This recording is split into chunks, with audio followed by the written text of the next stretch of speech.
सभी विद्यार्थियों का ऑनलाइन क्लासेस में स्वागत है। हम नए टॉपिक के साथ मिल रहे हैं। इसमें नए टॉपिक में क्लास है BA BSc third year, paper second है भारत का भूगोल और यूनिट थर्ड है। यूनिट थर्ड में संसाधन प्रदेश टॉपिक है। संसाधन प्रदेश टॉपिक में से प्रश्न बन के आया है भारत के संसाधन प्रदेश। भारत के संसाधन प्रदेश के स्वरूप को स्पष्ट कीजिए। अब भारत के अगर संसाधन प्रदेशों की बात की जाती है तो भारत के संसाधन प्रदेश भारत के जो अगर इसमें निम्न प्रकार से स्पष्ट कर सकते हैं इसको। देखो, भारत में जो बृहद प्राकृतिक विभाग है उनमें पाए जाने वाले विभिन्न संसाधन प्रदेशों का वर्गीकरण उनके उप विभागों या प्रदेशों के करने के मुख्य आधार भौतिक परिस्थितियां। पहला क्या हो जाता है, इसके जो मुख्य आधार है इसकी भौतिक परिस्थितियां।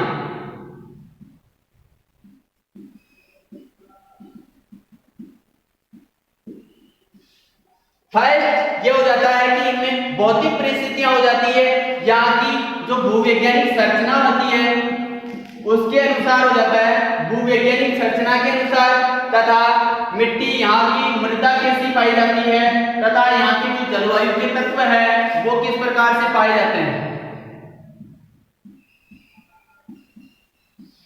जलवायु के तत्व तथा विभिन्न प्रकार के फसलों का प्रारूप,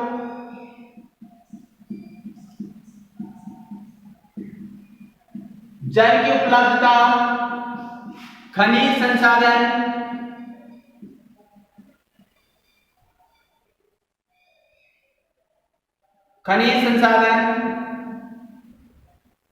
खनिजों के प्रकार या खनिज व शक्ति के साधन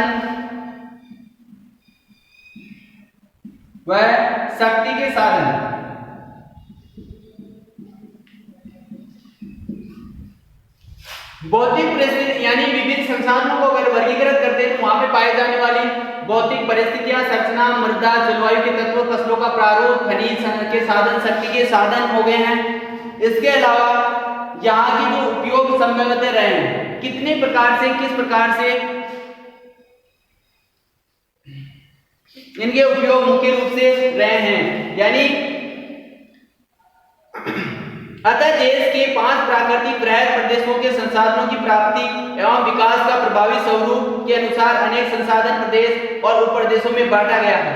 अगर हम मेन भारतीय जो प्रदेश है वो 5 प्रकार है। इसमें पी सेनगुप्ता तथा नीति आयोग ने भारत को स्पष्ट रूप से अलग अलग भागों में विभाजित किया है।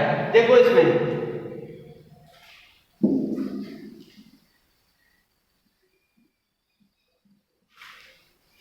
पहली बात करते हैं डॉक्टर पी सेनगुप्ता के अनुसार।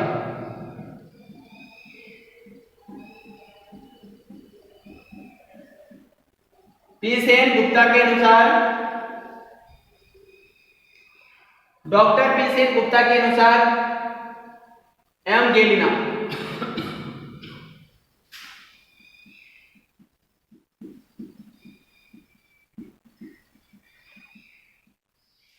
के अनुसार भारतीय जो संसाधन है उनको देखो।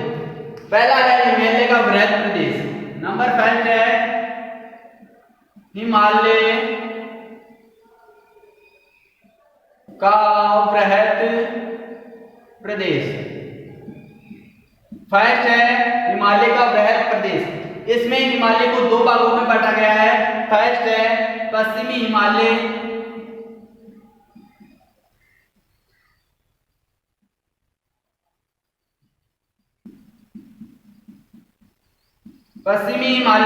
तथा सेकंड है वो है पूर्वी हिमालय।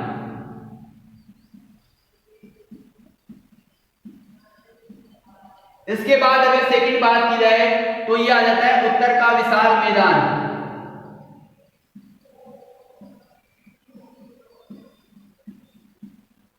उत्तर का विशाल मैदान, इसको फिर 3 भागों में बांटा जाता है। उत्तर के विशाल मैदान को 3 भागों में बांटा जाता है। फर्स्ट है वह है गंगा का निचला मैदान,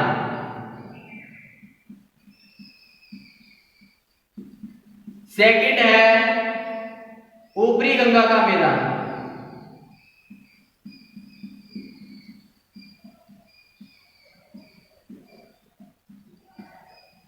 थर्ड है उत्तर पश्चिम मैदान।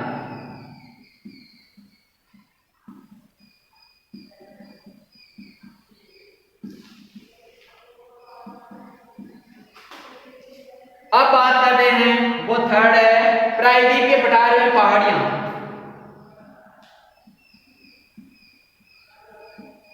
प्रायद्वीपीय पठार और पहाड़ियां। प्रायद्वीपीय पठार और पहाड़ियां, इसमें इसे 6 भागों में बांटा गया है। उत्तरी पूर्वी प्रायद्वीपीय पठार, उत्तरी पूर्वी प्रायद्वीपीय पठार, उत्तरी पश्चिमी प्रायद्वीपीय पठार, महाराष्ट्र पठार और इसके अंग कर्नाटक का पठार, आंध्र का पठार, तमिलनाडु का पठार। अगला है वो है पश्चिमी तट। पश्चिमी तट, अब इसे अगला है 5वां, वो है पूर्वी तट। पश्चिमी तटीय प्रदेश, पूर्वी तटीय प्रदेश। कई बार पश्चिमी और पूर्वी दोनों को एक जगह लिख दिया जाता है। अब है तथा द्वीप समूह।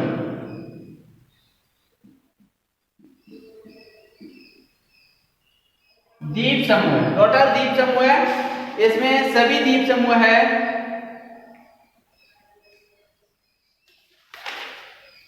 अब देखो फर्स्ट है हिमालय जो प्रदेश है उसके बाद।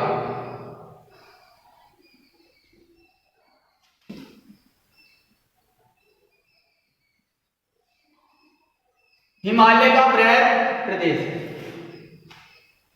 हिमालय को 2 विभागों में बांटा गया है। इसमें फर्स्ट लेते हैं वो है पश्चिमी हिमालय प्रदेश।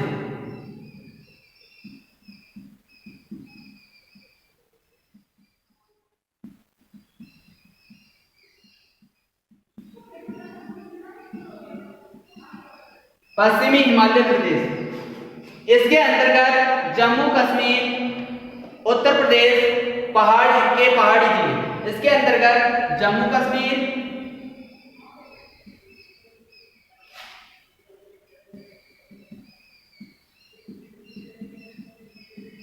जम्मू कश्मीर, हिमाचल प्रदेश,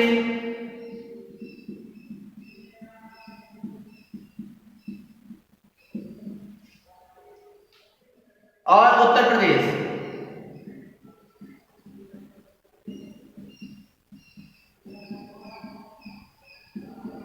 उत्तर प्रदेश के पहाड़ी जिले सम्मिलित है। वस्तुत पश्चिमी हिमालय में पंजाब, कुमायूं हिमालय और कश्मीर हिमालय ये 2 उपप्रदेश है। पश्चिमी हिमालय प्रदेश का क्षेत्रफल, अगर इसकी क्षेत्रफल की बात की जाती है तो इसका क्षेत्रफल 68,487 वर्ग किलोमीटर है। 68,487 वर्ग किलोमीटर है। पश्चिमी हिमालय के दक्षिणीवर्ती क्षेत्र कश्मीर हिमालय में वर्षा अधिक होती है। कश्मीर हिमालय में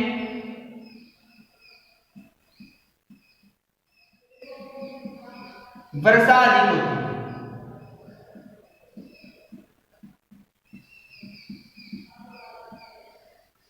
वर्षा अधिक होती है तथा इसके अलावा यहां पे सघन वन पाए जाते हैं। सघन वन पाए जाते हैं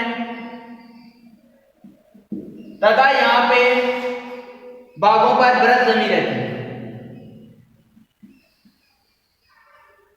सदैव बर्फ जमी रहती है।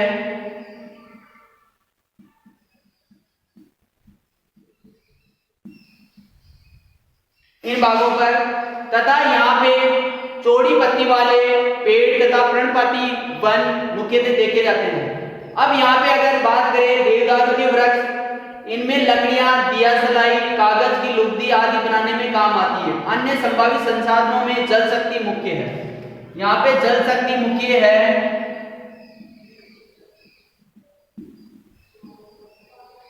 जल शक्ति मुख्य है। पीर पंजाल और महान हिमालय क्षेत्र में चूने का पत्थर आसानी से मिल जाता है। यहाँ पे जिप्सम, बॉक्साइट, ग्रेफाइट, डोलामाइट की प्रचुरता है। अनुमानतः चूने के पत्थरों, यानी आपको संसाधन प्रदेश में फिर बता देता हूं, यानी इस जो हिमालय प्रदेश में पाए जाने वाले संसाधन, कौन कौन से संसाधन इन क्षेत्र में पाए जाते हैं उसी का वर्णन किया जाता है इन संसाधनों। तो इसमें बाद में जो पत्थर है जिप्सम है, जिप्सम 4.6 करोड़ टन तथा बॉक्साइट 1.3 करोड़ टन। उत्तर पूर्व में नमकीन झीलों में सुहागा नमक व तथा शिवालिक पहाड़ियों में जो है एंथ्रासाइट कोयला व पत्थर निकाला जाता है। पंजाब कुमायूं हिमालय में अधिकतर 600 से 900 मीटर ऊंचाई पर घने वन पाए जाते हैं। इनमें देवदारू, चीड़ तथा बांस, सवाई घास भी अधिकता पाई जाती है। इसमें जो अपने पशु चराने वाले या जो भेड़ पशु चालक है वो उनको चराने ले जाते हैं। अगली सेकंड है वो है पूर्वी हिमालय।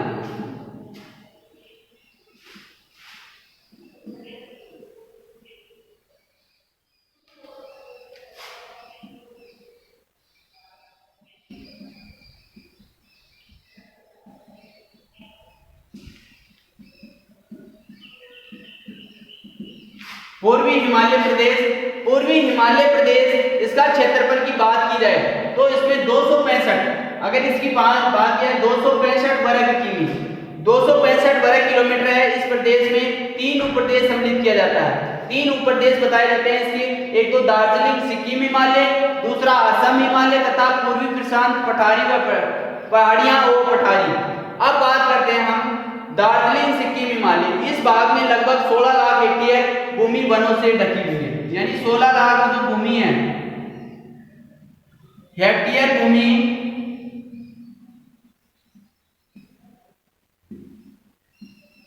16 लाख हेक्टेयर भूमि है वो भूमि वनों से ढकी हुई है।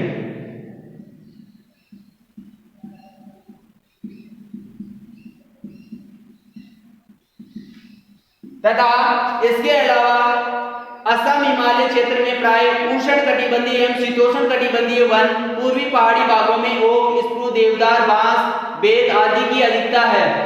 स्थानांतरित कृषि किए जाने के कारण अधिकांश वृक्ष नष्ट हो गए हैं। यहाँ पे क्या है, स्थानांतरित कृषि कर रहे हैं। कौन सी कृषि कर रहे हैं? स्थानांतरित कृषि कर रहे हैं।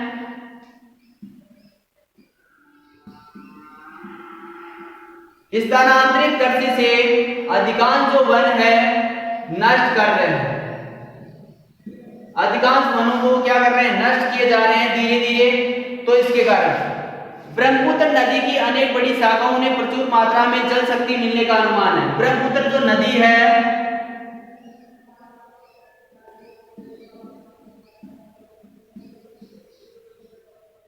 ब्रह्मपुत्र नदी से जल शक्ति मिलने की उम्मीद,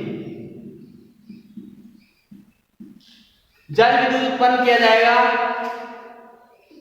इस प्रदेश में कुछ खनिज पदार्थ भी मिलते हैं। इनमें सिक्किम में डोलामाइट के उच्च भागों में चूना पत्थर, भूटान की सीमा वाले क्षेत्रों में तथा सकिया के जमाव मिलते हैं। आर्सेनिक पूर्वी पहाड़ी और पठारी क्षेत्र में कोयला के विशाल भंडार मिलने की संभावना है जिससे विद्युत शक्ति तैयार की जा सकती है। गोरा, खासी, संयुक्त मिक्कर व उत्तरी कछार की जो पहाड़ियां हैं वहां पे चूने के पत्थर तथा जयंती पहाड़ियों में कांच बनाने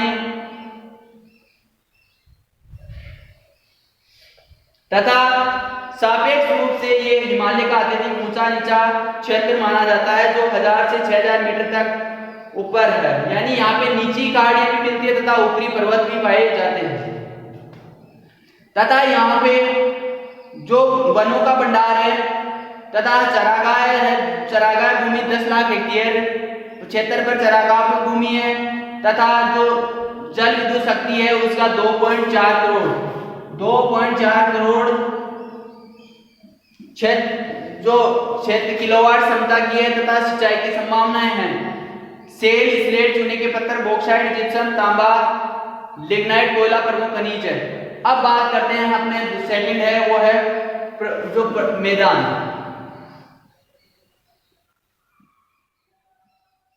मैदानों में कौन कौन से संसाधन पाए जाते हैं? वो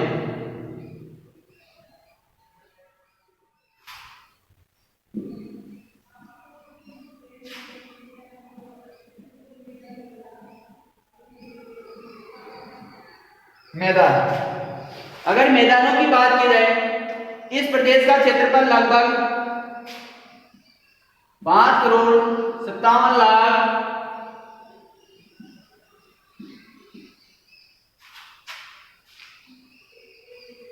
5,57,047 वर्ग किमी। 5,47,047 वर्ग किमी है क्षेत्रफल का। अगर क्षेत्रफल की बात की जाए यानी मैदानी भाग, यह अधिकांश बाढ़ द्वारा निर्मित मैदानी क्षेत्र है जो संपूर्ण भारत का 1.1/5 भाग पर फैला हुआ है। जो भारत का 1.5 भाग पर फैला हुआ है। इसमें सतलज, व्यास, गंगा, यमुना, गंडक, कोसी, ब्रह्मपुत्र नदियां शामिल है। इसमें जो भी भारत की जो प्रायद्वीपीय भारत की जो नदियां प्रणाली है वो है। इस क्षेत्र को 5 संसाधन प्रदेशों में बांटा गया है। उत्तर पश्चिम मैदान, अगर इसमें बात करें तो पहला देखो उत्तर पश्चिम मैदान।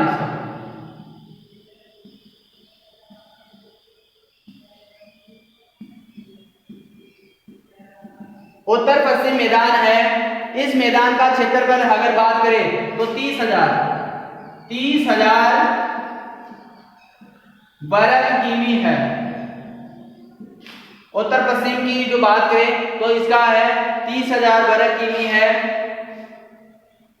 जो उत्तर में शिवालिक एवं दक्षिण में कच्छ के रन तक फैला हुआ है। सतलज, रावी मुख्य नदियां हैं। ऊपरी भाग में पंजाब का मैदान है जिसमें अनेक दोआब, बिस्त, बारी आदि भूमियां मिलती है। दक्षिणी भाग में राजस्थान का मैदान, पंजाब के मैदान जो सिंचित व अंतर्गत अन्य फसलें प्राप्त की जाती है, किंतु केवल कुछ ग्रेफाइट लोहा ऐसा ही मिलता है। राजस्थान का मैदान मरुस्थलीय है जिसमें फसलों का उत्पादन यथातथ जल सुविधा पर निर्भर करता है, किंतु इसमें खनिजों का पदार्थ बहुमूल्य है। जिप्सम के लगभग 82 से 90 करोड़ टन भंडार होने की अनुमान है। इसके अलावा मुल्तानी लिग्नाइट कोयला भी मिलता है। जैसलमेर में निकट प्राकृतिक गैस और पेट्रोलियम मिलने के भी संकेत मिले हैं तथा इसका जो भी क्षेत्र है वो वर्षा में चरागाह या वन क्षेत्रों का वो बहुत कम अभाव पाया जाता है। केवल वर्षा कालीन में ही वनस्पति वगैरह दिखाई देती है।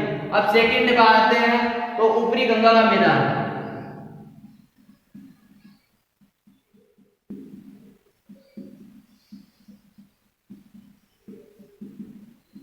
ऊपरी गंगा का मैदान उप हिमालय और प्रायद्वीपीय बीच में है। यमुना इसकी पश्चिमी सीमा तथा 100 सेंटीमीटर वर्षा रेखा पूर्व सीमा बनाती है।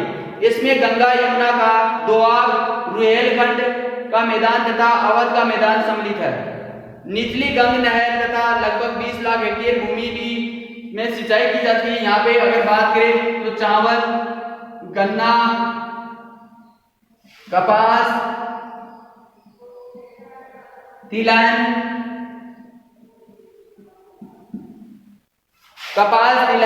पैदा की जाती है। खनिजों के अंतर्गत केवल कांच बनाने के बालू के भंडार निर्मित है। केवल कांच बनाने के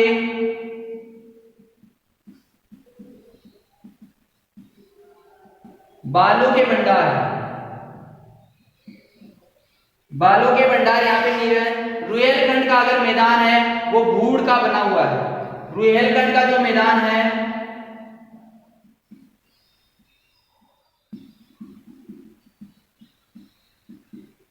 वो किसका बना हुआ है? वो भूड़ का बना हुआ है, भूड़ क्षेत्र का बना हुआ है। इस भाग में ऊपरी गंगा के झरनों द्वारा जल विद्युत प्राप्त की जाती है। गंगा में जो क्षेत्र है उसमें गन्ना, कपास, गेहूं, चावल पैदा किए जाते हैं। अवध के मैदान में रामगंगा बहुमुखी योजना द्वारा जल विद्युत एवं सिंचाई की सुविधा मिलती है। इस भाग में चूने का पत्थर मिलता है। इस प्रदेश का तथा चरागाहों का प्राय अभाव है। अब है मध्य गंगा का मैदान।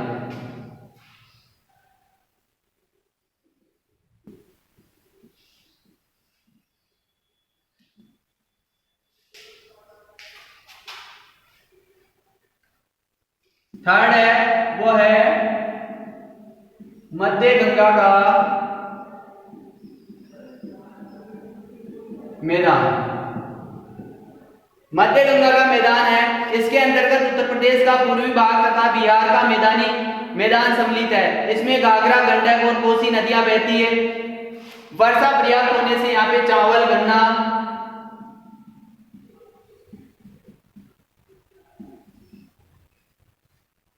जूट पैदा की जाती है। वर्षा ऋतु में उपयुक्त दिनों में नदियों के बाढ़ों के कारण काफी विनाश भी हो जाता है। अतः कोसी परियोजना बनाई गई है। इसमें मैदानों के खनिजों का पदार्थों का बहुत ही कम मात्रा में पाया जाता है। केवल प्रायद्वीपीय किनारे चूने के पत्थर, अभ्रक, चीनी मिट्टी और डोलामाइट उपलब्ध है। केवल जो बालू क्षेत्र है वहां पे मिल जाए। अब है डेल्टाई मैदान। फोर्थ है वो है डेल्टाई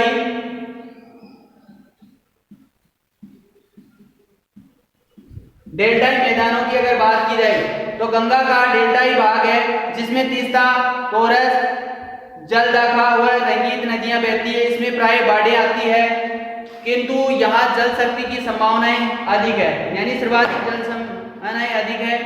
यहाँ पर सिंचाई के लिए दामोदर बांध बनाया गया है। दामोदर बांध बनाया गया है।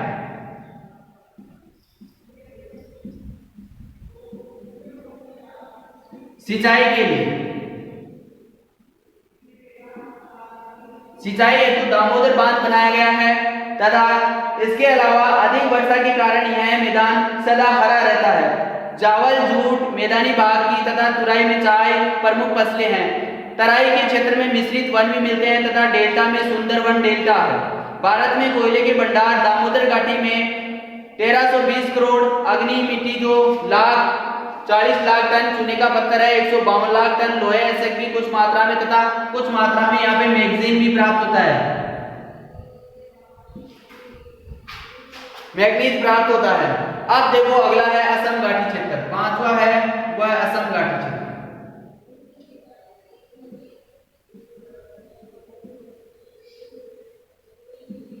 अगर इसकी बात की जाए तो ये अगर क्षेत्र बात की जाए तो 800 किमी वर्ग क्षेत्र में 800 किलोमीटर में फैला हुआ ये क्षेत्र है तथा 80 किमी चौड़ा है।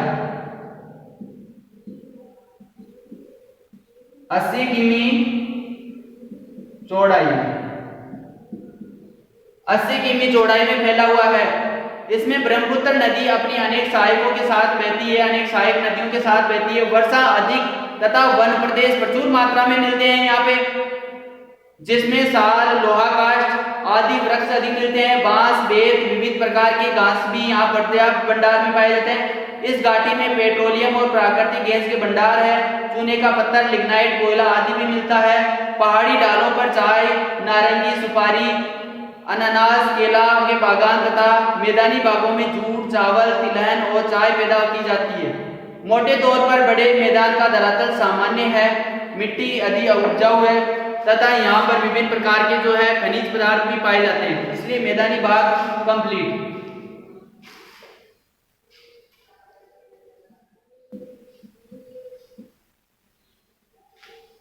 अब अगर बात करें तो वह प्रायद्वीपीय पठार।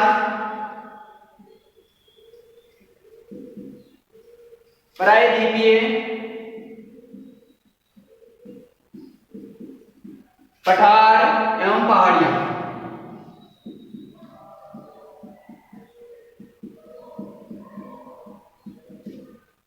प्रायद्वीपीय पठार एवं पहाड़ियां। प्रायद्वीपीय पठार का क्षेत्रफल, अगर इसके क्षेत्रफल की बात की जाए तो 155 लाख वर्ग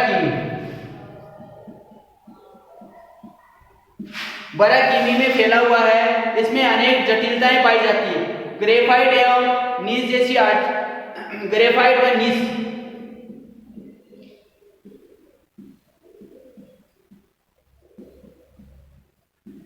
ग्रेफाइट व नीस जैसी अत्यंत कठोर प्राचीन चट्टानें हैं।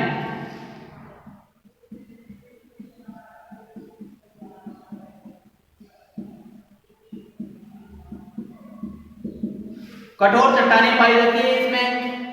ग्रेफाइट व कटी फटी भूमि, ये उबड़ खाबड़ धरातल यानी कटी भूमि जो पर्वतीय क्षेत्र है वो, तथा अरावली सदृश से प्राचीन पर्वतमालाएं एवं लावा के विशाल क्षेत्र, इस विभाग को उप विभागों में बांटा गया है। अब देखो इसका जो क्षेत्रफल, और इसकी बात मैं मिटा देता हूं, इसको आपने लिख लिया होगा। इसके बाद यहाँ पे है अगर इसका जो प्रायद्वीपीय पठार है तो पहला लेते हैं उत्तर पश्चिमी प्रायद्वीपीय पठार लेते हैं। नंबर अगर फर्स्ट बात करें तो इसमें है उत्तरी पश्चिमी प्रायद्वीपीय पठार।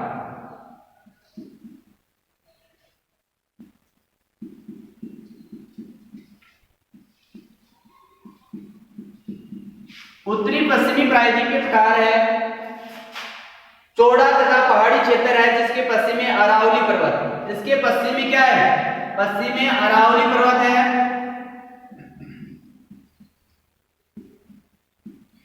तथा इसके दक्षिण में विंध्याचल पर्वत, दक्षिण में विंध्य पर्वत है तथा उत्तर में गंगा यमुना का मैदान।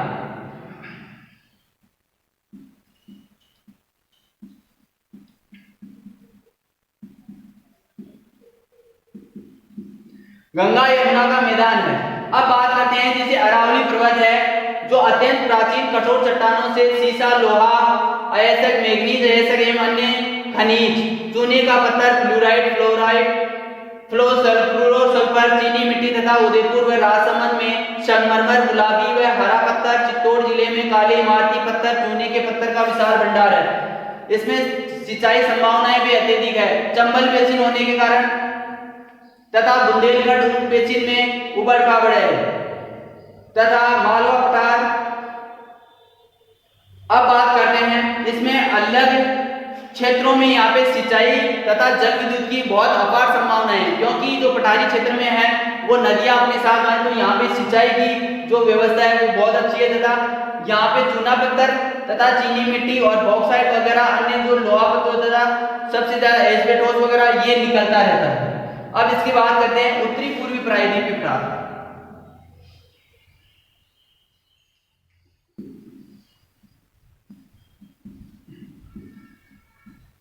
उत्तर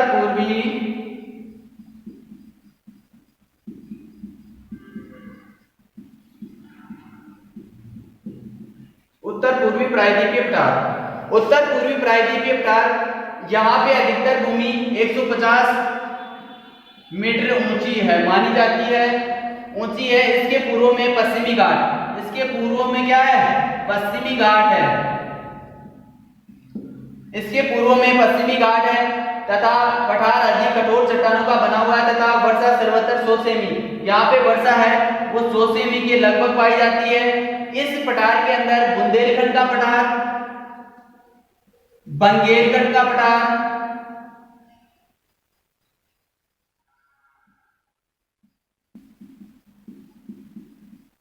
तथा छत्तीसगढ़ बेसिन,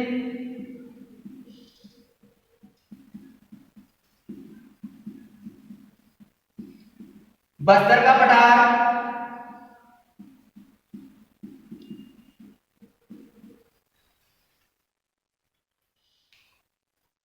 ओडिशा की पहाड़ियां,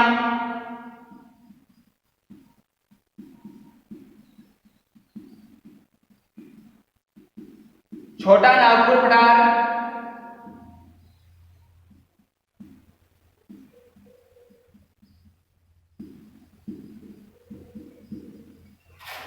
महाराष्ट्र। तो इन क्षेत्रों में यहाँ पे है चूना पत्थर, बॉक्साइट, डोलामाइट तथा अन्य जैसे अगर इसमें बस्तर की जो छत्तीसगढ़ वाले में बात करें तथा बस्तर का जो पहाड़ है वहां पे खनिज संपदा मिलती है। इनमें सागवान के जो वन है, सागवान के बहुमूल्य वन है तथा जल विद्युत की अपार संभावना है। लोहा ऐसे भी पाया जाता है, चूना पत्थर, डोलामाइट, मैग्नीज, बॉक्साइट, सोना, तांबा, अभ्रा, ग्रेफाइट, दिया पत्थर, कोयला आदि पाए जाते हैं। अगर उड़ीसा की जो पहाड़ी की बात की जाए तो यहाँ पे घने पतझड़ वन पाए जाते हैं, चीनी मिट्टी तथा अभ्रा।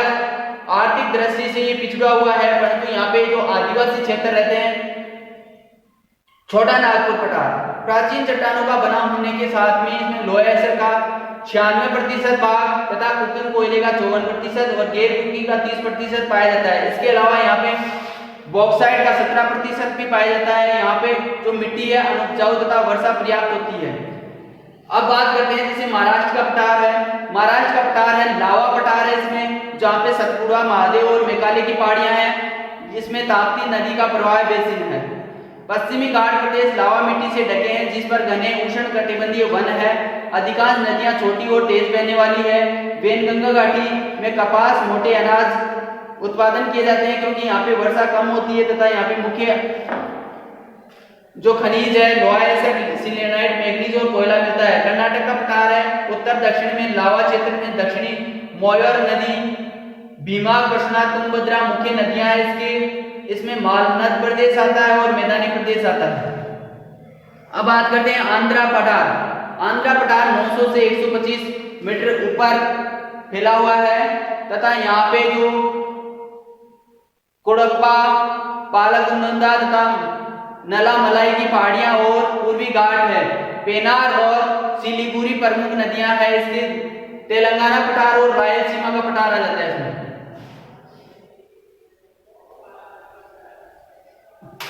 तेलंगाना का पठार तथा रायलसीमा का पठार आ जाता है। तेलंगाना पठार के मुख्य रूप से मैग्नीज, ऐसा ग्रेफाइट, चीनी मिट्टी, चूना पत्थर व कोयला मुख्य खनिज है।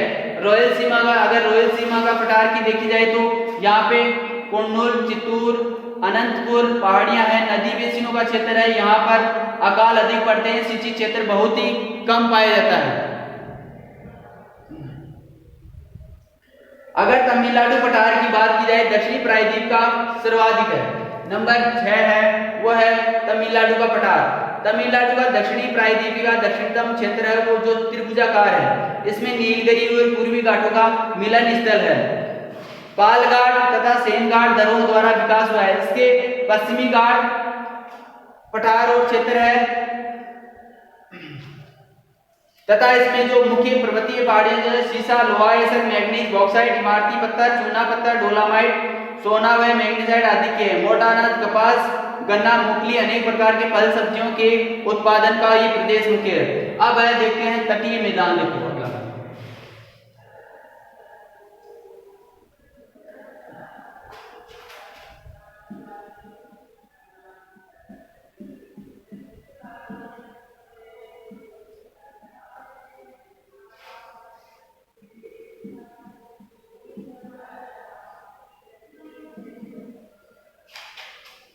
यह मैदान समुद्र और घाट के क्षेत्र के बीच में है। यह तटीय जो मैदान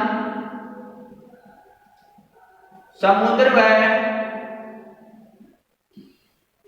घाट क्षेत्र के बीच है। जो नदी घाटी उनके मध्य में पाया जाता है। ये क्षेत्र पश्चिम तट पर घाट बड़े सीधे खड़े हैं किंतु पूर्व की ओर सीधे ढाल वाले हैं। इनके जो निम्न है वो आगे को पश्चिमी तट।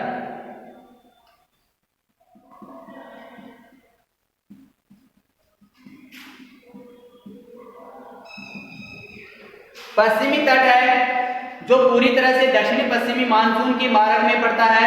उत्तर में ठाणा से लेकर दक्षिण में कुमारी यानी कन्याकुमारी तक फैला हुआ है। इसमें गुजरात क्षेत्र को छोड़कर वर्षा का औसत वर्षा होती है। इसमें जिसे कच्छ प्रायद्वीप आता है। इसमें पश्चिमी घाट तट में देखी जाए तो कच्छ प्रायद्वीप आ जाता है।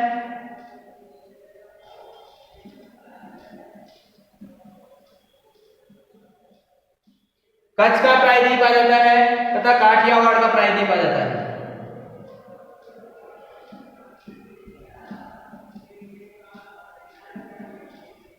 कच्छ का प्रायद्वीप है तो ये दलदली क्षेत्र है। कच्छ का जो प्रायद्वीप है ये दलदली क्षेत्र है। दलदली क्षेत्र है। यह एक छिछली खाड़ी है। काठियावाड़ प्रायद्वीप से जुड़ा हुआ है। अधिकतर उजाड़ पथरीला वनस्पति शून्य किंतु यहाँ बॉक्साइट, चूना पत्थर तथा लिग्नाइट पाया जाता है। सेकंड है अपना काठियावाड़ प्रायद्वीप। देखो काठियावाड़ प्रायद्वीप अधिकतर लावा के जमाव से आवृत है। इसमें 500 मिलीमीटर से कम वर्षा होती है। सिंचाई का अभाव पाया जाता है। यहाँ पे कपास, मोटे अनाज, गेहूं फसलें होती है। तट के निकट में देश के महत्वपूर्ण फसल क्षेत्र होने के कारण यहाँ पे मत्स्य क्षेत्र भी पाया जाता है।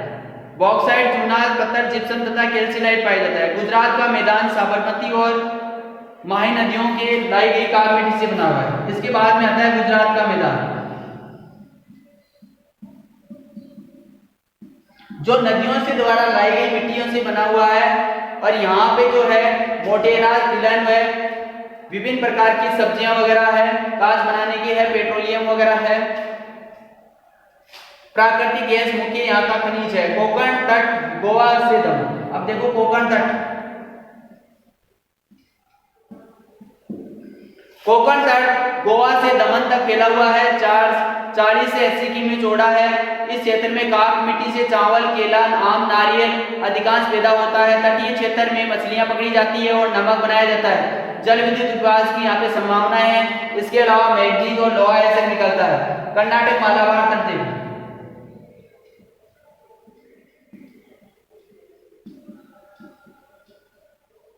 मालाबार तट, कर्नाटक मालाबार तट बहुत उपजाऊ क्षेत्र है। यहाँ पे पर्याप्त वर्षा होती है तथा यहाँ का सागवान वृक्ष मुख्य है। इनमें लोहा ऐसा व मैग्नीज अधिकतर मिलता है, जिसमें जल यातायात की सुविधा है यहाँ पे मुख्य रूप से।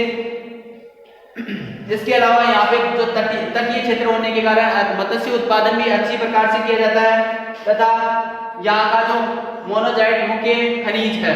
इसके अलावा तटीय क्षेत्र की अगर बात की जाए तो इसमें है दूसरा है पूर्वी तट। देखो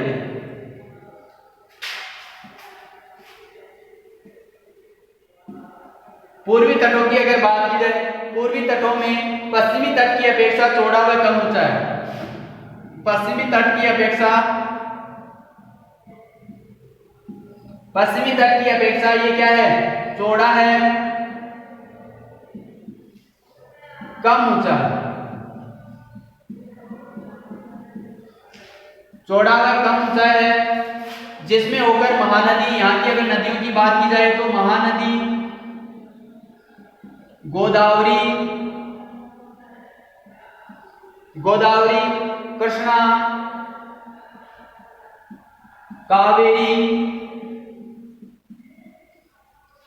कावेरी आदि नदियां बहती है। इसमें जो निम्न आता है वो है तमिलनाडु का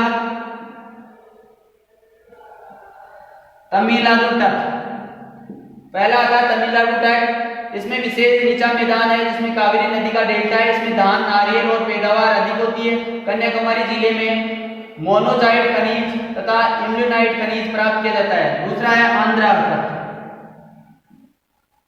आंध्रा तट की अगर बात करें तो यहाँ पे कृष्णा और गोदावरी के डेल्टाई क्षेत्र है। इनमें सिंचाई के सारे धान, गन्ना, तिलहन तथा तंबाकू अधिक पैदा किए जाते हैं। चीनी मिट्टी और मैग्नीशियम चूना पत्थर भी मिलता है। अगला है ओडिशा तट।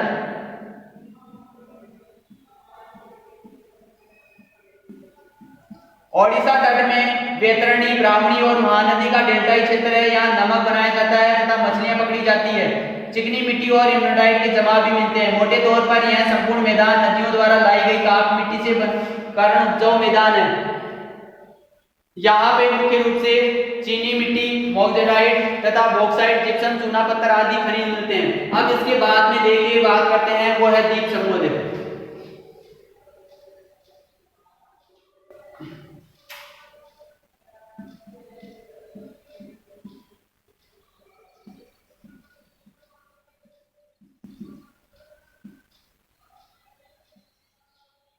द्वीप समूह दक्षिणी प्रायद्वीप के तट के सहारे दोनों ही और कुछ द्वीप समूह पाए जाते हैं। यानी तटों के, इसमें मालाबार तट के लगभग 240 से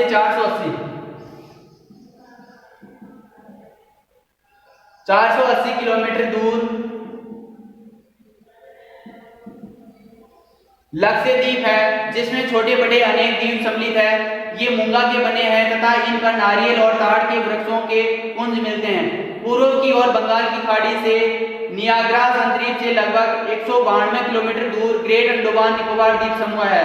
इस पर उष्णकटिबंधीय वन पाए जाते हैं, जिनमें उत्तम इमारती लकड़ियां, नारियल के पुंज पाए जाते हैं। अंडमान एवं निकोबार द्वीप समूह का क्षेत्रफल अगर बात की जाए तो 8,249 वर्ग किमी है।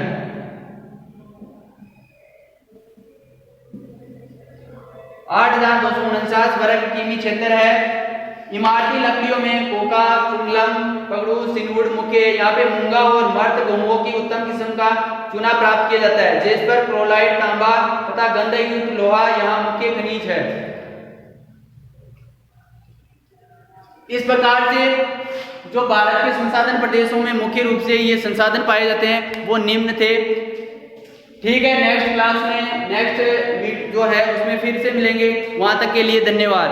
आप शो नोट से और इनको याद करते रहिए। ठीक है, धन्यवाद।